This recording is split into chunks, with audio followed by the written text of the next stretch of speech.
بسم الله الرحمن الرحيم. عن أبي هريرة رضي الله تعالى عنه قال قال رسول الله صلى الله تعالى عليه وسلم ليس شيء أكرم على الله من الدعاء رواہ الترمذی. نبی کریم صلی اللہ علیہ وسلم نے ارشاد فرمایا، اللہ کے نزدیک دعا سے زیادہ معزز و مکرم کوئی چیز یعنی کوئی عبادت نہیں ہے.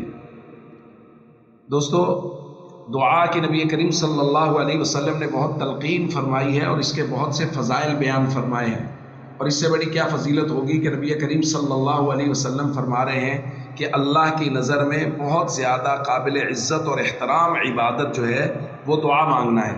ظاہر ہے جو عبادت قابل عزت اور قابل احترام ہے اس عبادت کے کرنے والے کی بھی اللہ کے یہاں بہت عزت ہے. اس لیے اگر ہم چاہتے ہیں کہ ہماری عزت لوگوں کے سامنے بڑھے، ہماری عزت اللہ کے سامنے ہو، تو پھر ہم دعا کا معمول بنائیں.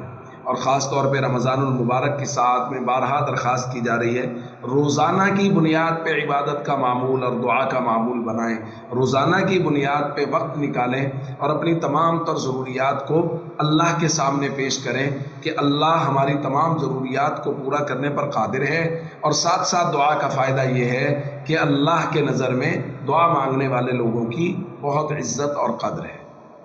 السلام علیکم ورحمۃ اللہ وبرکاتہ.